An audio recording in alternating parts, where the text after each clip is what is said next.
हाँ। हेलो। देखिए, अपने पहली क्लास में भारत के बारे में पढ़ा था, भारत की भूगोल के बारे में पढ़ा था। अब की बार आप दूसरी क्लास में हम लेकर आए हैं आपके लिए भारत के प्रमुख मंदिर, जिनके बारे में कई बार पेपर में पूछा गया है और आने वाले एग्जाम में भी पूछा जा सकता है। जो इम्पोर्टेंट भारत में जितने भी सारे मंदिर हैं उनके बारे में बात करते हैं आज। देखिए, स्टार्ट करते हैं अपन उत्तराखंड से। उत्तराखंड से स्टार्ट करते हैं, वापसी होकर परिक्रमा देकर यहाँ तक आते हैं, यानी पूर्वी भारत की साइड आते हैं अपन। देखिए, उत्तराखंड में कौन कौन से मंदिर हैं उनके बारे में बात करते हैं। देखिए, जैसे कि पूछा गया है कई बार कि नारायण कोटि का मंदिर, नारायण कोटि का मंदिर कहाँ पर है। नारायण कोटि का मंदिर, तो बताना कि नारायण कोटि का मंदिर उत्तराखंड में है। केदारनाथ भी कहाँ पर है, केदारनाथ भी उत्तराखंड में है। ये दोनों मंदिर कहाँ पर हैं, उत्तराखंड में। जो कई बार पेपर में पूछा गया है। अगर आपसे उत्तराखंड के बारे में जस्ट इसकी लोकेशन पूछी जाए तो बताना कि उत्तराखंड के जिला चमोली में है। कहाँ, जिला चमोली उत्तराखंड में है ये मंदिर। अगर तुमसे जस्ट पूछा जाए कि उत्तराखंड में कहाँ पर है तो बताना जिला चमोली में है।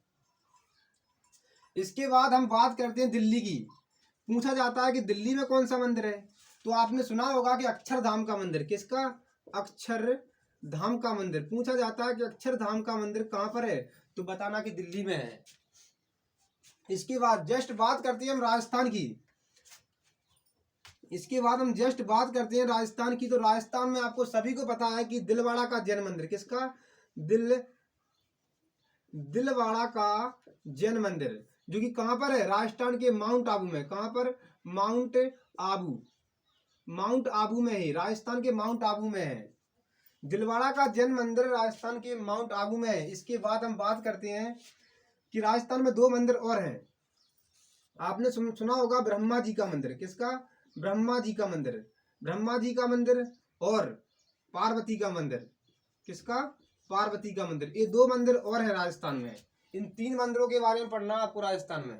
दिलवाड़ा का जैन मंदिर कई बार पूछा गया है, अगली बार पूछा जा सकता है। इसके बाद हम बात करते हैं महाराष्ट्र में। गुजरात में तुम्हें पता ही है कि सोमनाथ मंदिर है। अगर पता ना हो तो बताइए, सोमनाथ मंदिर पूछा जाता है कि सोमनाथ का मंदिर कहाँ पर है, तो गुजरात में है। ये वही वाला सोमनाथ मंदिर है जब मोहम्मद गजनबी ने इसे लूटा था। मोहम्मद गजनबी ने इसे 1025 ईस्वी में लूटा था। वही वाला सोमनाथ का मंदिर जो कहाँ पर है, गुजरात में है। इसके बाद हम बात करते हैं महाराष्ट्र की। ये वाला गुजरात में है। महाराष्ट्र की बात करते हैं, महाराष्ट्र की बात करते हैं। तो महाराष्ट्र में आपको पता होना चाहिए कि महाराष्ट्र में एक फेमस मंदिर है, एलोरा का कैलाश मंदिर। कहाँ का, एलोरा का कैलाश मंदिर, कैलाश मंदिर, जो अब की बार एनटीपीसी में 2 बार 3 बार पूछा जा चुका है। पूछा जाता है कि एलोरा का कैलाश मंदिर किस भगवान को समर्पित है, तो बताना कि भगवान शिव को समर्पित है। किसको, भगवान शिव को समर्पित है। और यह मंदिर की एक महत्वपूर्ण विशेषता है कि यह एक पहाड़ी को काटकर बनाया गया है। कैसा, कि यह मंदिर एक पहाड़ी को काटकर बनाया गया है, इसकी सबसे महत्वपूर्ण विशेषता है।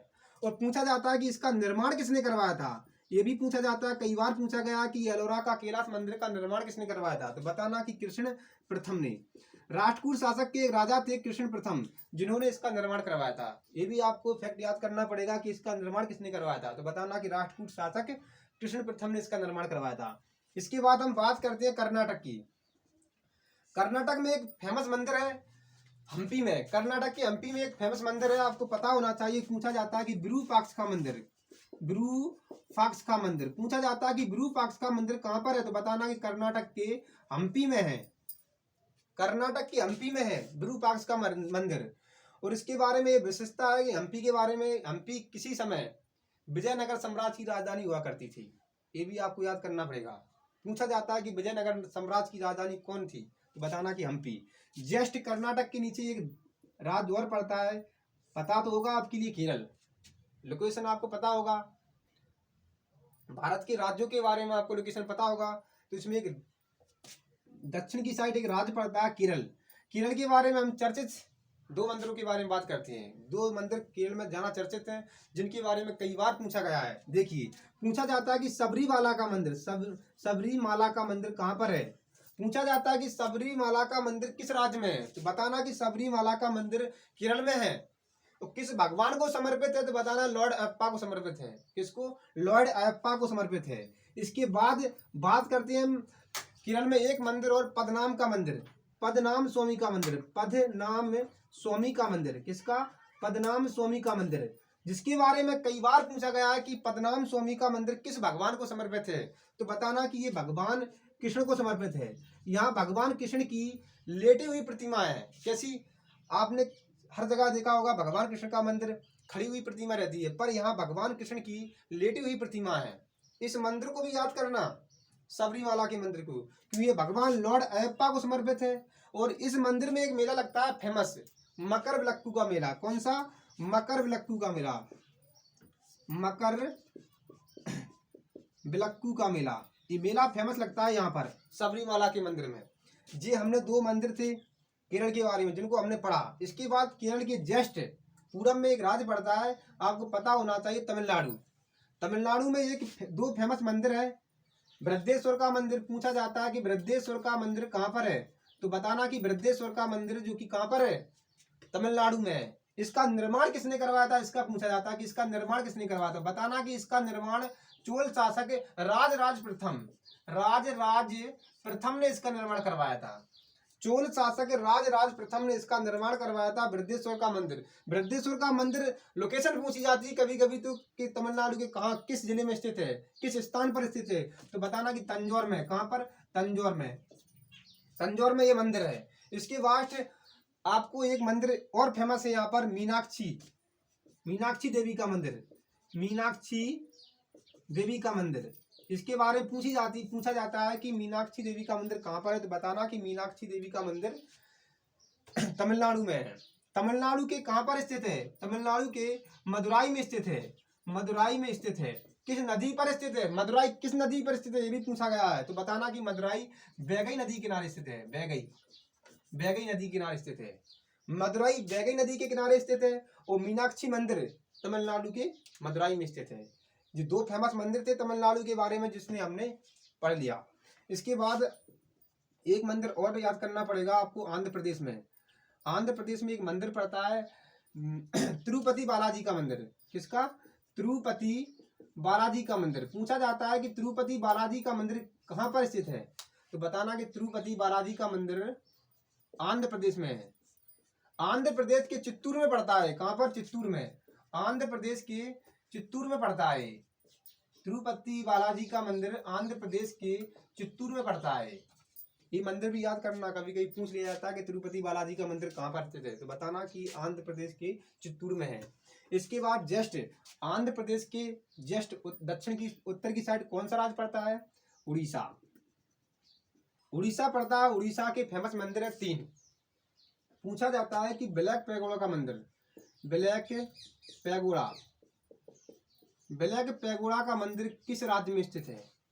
या भगवान कोणार्क सूर्यदेव का मंदिर, कोणार्क सूर्यदेव का मंदिर, इसी को बोलते हैं ब्लैक पैगोडा का मंदिर और कोणार्क सूर्यदेव का मंदिर। यानी कि ये भगवान सूर्य भगवान को समर्पित है। किसको? सूर्य भगवान को समर्पित है। पूछा जाए तो बताना कि यह सूर्य भगवान को समर्पित है। इसका निर्माण किसने करवाया था? ये पूछा जाता ज्यादातर। तो बताना कि इसका निर्माण गंग शासक के निर्माण किसने करवाया था? गंग शासक के एक राजा हुआ करते थे, नरसिंहदेव प्रथम। ये राजा थे जिन्होंने इसका निर्माण करवाया था ब्लैक पैगोडा का मंदिर। कहाँ पर? कोणार्क में। भगवान सूर्य को समर्पित है। इसके बाद उड़ीसा में एक मंदिर और पड़ता है, लिंगराज का मंदिर। पूछा जाता है कि लिंगराज का मंदिर किस राज्य में स्थित है? तो बताना कि उड़ीसा में स्थित है। लिंगराज का मंदिर उड़ीसा में है। भगवान शिव को समर्पित है। किसको है? भगवान शिव को समर्पित है। यही पूछा जाता है, भगवान शिव को समर्पित है। इसके बाद आपको एक मंदिर और याद करना पड़ेगा, जगन्नाथ का मंदिर। जगन्नाथ का मंदिर। पूछा जाता है कि जगन्नाथ का मंदिर कहाँ पर है? तो जगन्नाथ का मंदिर उड़ीसा के पुरी में है। कहाँ पर? उड़ीसा के पुरी में है जगन्नाथ का मंदिर। और ये भगवान कृष्ण को समर्पित है। किसे? भगवान कृष्ण की मूर्ति है यहाँ पर, भगवान कृष्ण को समर्पित है ये। इसके बाद जस्ट हम एक मंदिर और पढ़ते हैं जो कि बहुत फेमस है, असम में पढ़ते हैं। असम में एक मंदिर पड़ता है, उस सभी को पता होना चाहिए। इस मंदिर के बारे में कई बार पूछा गया है और आने वाले पेपर में पूछा जा सकता है। जैसे कि सभी को याद है और होगा, नहीं होगा तो याद कर लेना, इस मंदिर के बारे में कई बार पूछा गया है, कामाख्या देवी का मंदिर। कामाख्या देवी का मंदिर जो कि पार्वती को समर्पित है। किसको समर्पित है? पार्वती को समर्पित देवी। कामाख्या देवी का मंदिर, कामाख्या देवी का मंदिर जो कि पार्वती को समर्पित है, माँ देवी पार्वती को समर्पित है। यहाँ पर एक फेमस मेला लगता है, अम्बुबाची का मेला। अम्बुबाची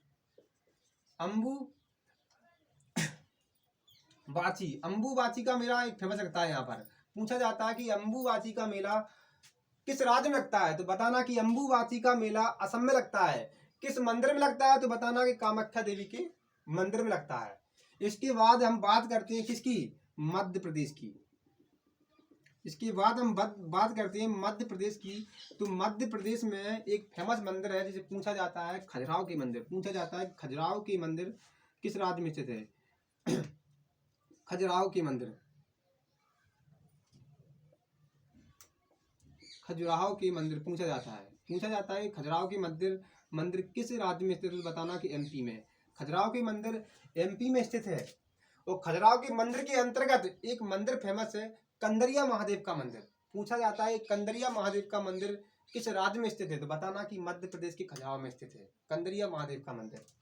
खजुराहो के मंदिर को विश्व धरोहर सूची में कब शामिल किया गया है? कई बार पूछा गया है क्योंकि फेमस मंदिर है एमपी में ये।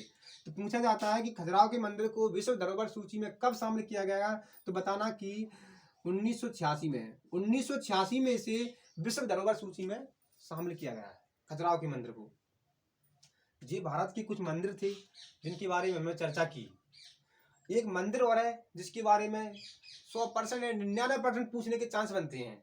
1% यदि पूछा ना जा सके, लेकिन 99% हमारे ख्याल से पूछा जा सकता है। पूछा जाएगा आपसे कि तमिलनाडु में एक मंदिर है रामप्पा मंदिर। रामप्पा मंदिर पूछा जाएगा। क्यों पूछा जाएगा? क्योंकि ये विश्व धरोहर सूची में शामिल होने वाला भारत का 39वां स्थल है। विश्व धरोहर सूची में शामिल होने वाला 39वां स्थल है रामप्पा मंदिर। पूछा जाएगा कि रामप्पा मंदिर कहाँ पर स्थित है? तो बताना कि तेलंगाना में है। तेलंगाना में है रामप्पा मंदिर, तेलंगाना में है।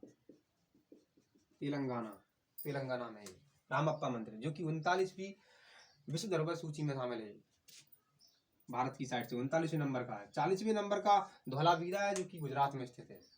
ये भारत के कुछ प्रमुख मंदिर थे। अब हम बात करते हैं मंदिर निर्माण की शैली। भारत में कौन कौन सी मंदिर निर्माण की शैलियां हैं, किस किस शैली में भारत में मंदिर बने हुए हैं, उनके बारे में बात करते हैं हम। तो हम इसे मिटा रहे हैं, जिसको लिखना है स्क्रीनशॉट लेकर लिख लेना। आपका टाइम बर्बाद ना हो इसलिए हम 15 या 10 मिनट में से खत्म करते हैं। इतने मंदिर काफी है पेपर की दृष्टि से। देखिए मंदिर निर्माण की शैलियां। मंदिर निर्माण की शैलियां भारत में, मंदिर निर्माण की शैलियां कौन कौन सी शैलियां हैं भारत में? पूछा जाता है कि भारत में किस किस शैली में मंदिर बने हुए हैं। तो भारत में 3 प्रकार की शैलियां पाई जाती हैं मंदिर निर्माण की। कितने प्रकार की? 3 प्रकार की। जैसे कि हमने माना ये अपना भारत है, बना लेते हैं थोड़ा। ये अपना भारत है,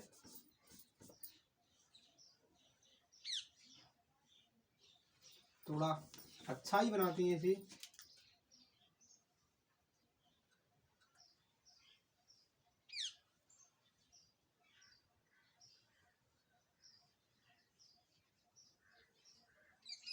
मान लेना कि भारत है।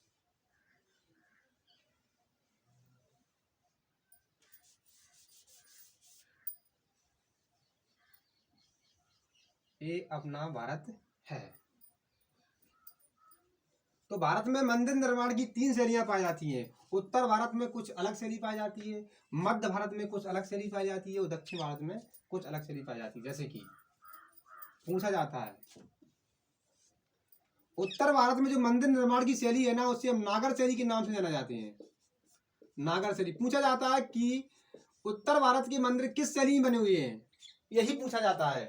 कई बार पूछा गया है कि उत्तर भारत के मंदिर किस शैली में बने हुए हैं, तो बताना कि उत्तर भारत के मंदिर नागर शैली में बने हुए हैं। ये नागर शैली कैसी होती है, तो एक पिरामिड नुमा एक होता है ऐसा, और उसके ऊपर एक मठ बना दिया जाता है ऐसा, और उसके ऊपर झंडा लगा दिया जाता है। कई बार आपने देखा होगा ऐसे मंदिर, देखे होंगे आपने कि एक 4 खंभों पर एक मकान टाइप का बना दिया जाता है, उसके ऊपर मठ बना दिया जाता है ऐसा गोल टाइप का मटके जैसा, और उसके ऊपर झंडा लगा देते हैं। ये नागर शैली का उदाहरण है। ऐसे मंदिर आपने कई सारे देखे होंगे, तो नागर शैली के मंदिर बने हुए हैं। यानी कि उत्तर भारत में जितने भी सारे मंदिर पाए जाते हैं वो नागर शैली में बने हुए हैं। दक्षिण मध्य भारत की बात करते हैं तो मध्य भारत में बेसर शैली में बने हुए हैं। बेसर शैली, बेसर शैली कैसी होती है, तो बेसर शैली एक पिरामिड नुमा ऐसा बना होता है, इसके ऊपर एक पिरामिड नुमा और बना होता है, और फिर ऊपर मटका लगा होता है ऐसा मटके टाइप का, और एक झंडा लगा देते हैं। इसी हम बेसर शैली कहते हैं। जैसे दक्षिण भारत में किस शैली में मंदिर बने हुए हैं, तो दक्षिण भारत में मंदिर द्रविड़ शैली में बने हुए हैं। द्रविड़ शैली में, द्रविड़ शैली कैसी होती है, तो आपने पिरामिड नुमा देखा होगा, पिरामिड नुमा जैसे कि छोटा एक, उसके ऊपर एक छोटा सा और खंड, इसके ऊपर और छोटा खंड, ऐसा और छोटा खंड, ऐसा आपने देखा होगा। तो दक्षिण भारत में हमें इस टाइप के मंदिर देखने को मिलते हैं। दक्षिण भारत में हमें इस टाइप के देखने को मंदिर रहते हैं, जैसे कि बृहदेश्वर का मंदिर, मीनाक्षी मंदिर, ये सभी इसी शैली में बने हुए हैं। द्रविड़ शैली में पूछा जाता है कि मीनाक्षी मंदिर किस शैली में बना हुआ है, तो बताना द्रविड़ शैली में। बेसर शैली इन दोनों की मिलती जुलती इकाई है, यानी मिक्स शैली है, दोनों से मिलती जुलती है, यानी कि आधा इसका और आधा इसका। जैसे कि आपने देखा होगा पिरामिड नुमा लगा हुआ है, मठ नागर शैली में बना हुआ है, तो मठ यहाँ पर भी लगा हुआ है, यानी कि दोनों का मिक्सर है ये बेसर शैली। ये शैली हमारे भारत में पाई जाती है मंदिर निर्माण की। पूछा जाता है कि दक्षिण भारत में मंदिर निर्माण की कौन सी शैली पाई जाती है, तो बताना कि द्रविड़ शैली, उत्तर भारत में नागर शैली और मध्य भारत में बेसर शैली। सो गाइस, तो ये थे हमारे मंदिर भारत के प्रमुख, जो हमने आज की क्लास में खत्म किए हैं। समझ में आया होगा तो लाइक और शेयर दोनों करना, जाना तक सब्सक्राइब भी करना। तो आज के लिए हम इतना ही रखते हैं, ठीक है। जय हिंद। जय हिंद।